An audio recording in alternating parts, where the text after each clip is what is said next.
I probably have spent upward over $200, maybe $300,000 in just medical. It is expensive just to try to be yourself. Claire is among an estimated 1.4 million transgender people living in the US, where even patients with health insurance can face six-figure bills. There are surgeries like top and bottom, which can cost over $50,000 each, hair removal, which costs hundreds of dollars a month, and a slew of other expenses that most Americans never have to think about. Let's really dig into it. So let's talk about surgical binders that you might need coming out of surgery. Let's talk about prosthetics. Let's talk about clothing that is comfortable, time off. Yeah, it's so many expenses that work. The reality is that being trans comes with all kinds of costs.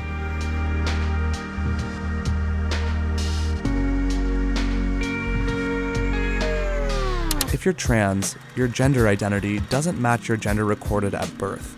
And this can lead to a form of emotional pain commonly called gender dysphoria. It feels like you're trapped in a flesh prison. Just extreme discomfort, almost self-hatred. For decades, doctors tried to alleviate dysphoria through counseling.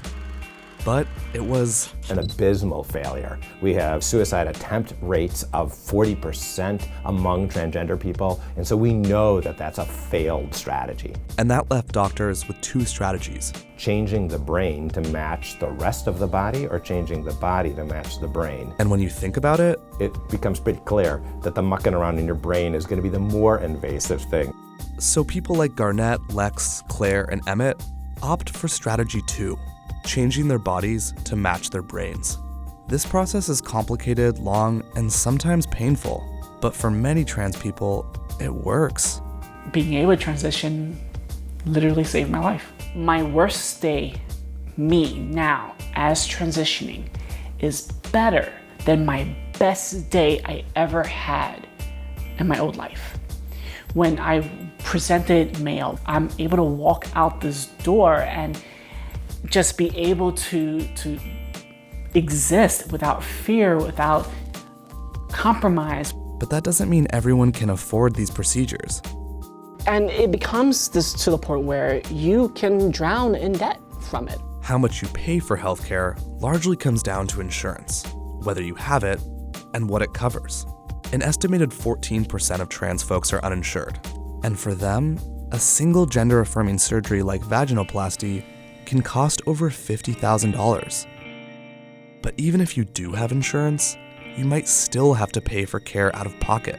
That's partly because some insurance plans simply don't cover trans-related surgeries, even though that's illegal in virtually all cases under anti-discrimination laws.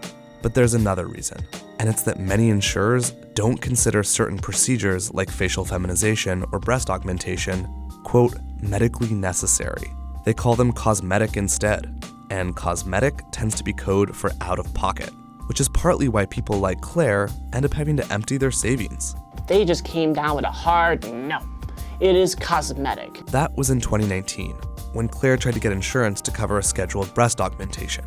Which now means that if I want to get that procedure, which I feel I need, just so I can feel more comfortable with myself and just be able to stand in the mirror and look at myself, now I'm gonna have to pay out of pocket for that procedure, and that procedure ranges anywhere between $12,000 and $18,000. And Claire, she's just one of many. In one survey, 55% of trans people reported being denied coverage for gender-affirming surgeries. And that has consequences that extend beyond financial and emotional stress. Let's just say, for example, facial feminization surgery for a transgender woman. That might be a very necessary surgery, but if a significant point for that individual is to be able to walk down the street and be treated appropriately according to her gender identity, then having a feminine face is going to be enormous, both for how she's treated and, frankly, for safety. And even if insurance does cover your procedures, there are plenty of other expenses that most people never have to think about. If you're a trans man, for example, you could invest hundreds of dollars in binders. Let's talk about binders, right? It's this thing that you put on so that you can bind your chest and so that your chest is not so visible. So for a lot of transmasculine identified folk or trans men, it's super important to like not have your chest visible. Also, it's like a matter of safety because I could be well into my transition and I still have my chest that can, you know, sort of like out me. Each binder could cost like $40. And then there are packers, prosthetic penises, which can cost hundreds of dollars each. You know, cis guys don't have to pay for their penises, right? So Get it for free. yeah, it comes with the package, you know, whether you like how it looks or not. Trans women, on the other hand, have a different list of expenses. So the most expensive thing for a trans woman is hair removal. Especially if you do electrolysis. It's about $75 to $150 per session just for your face. And you can be doing this for anywhere between 3 to 7 years. Yep. Just to get a reduction. And then there's something that both trans men and women have to buy. Because my body changed so much when I started hormones, like I grew out of my clothes. So I had to basically buy a whole new wardrobe. So that's just it. Even without medical procedures, trans people might spend thousands of dollars just to be themselves.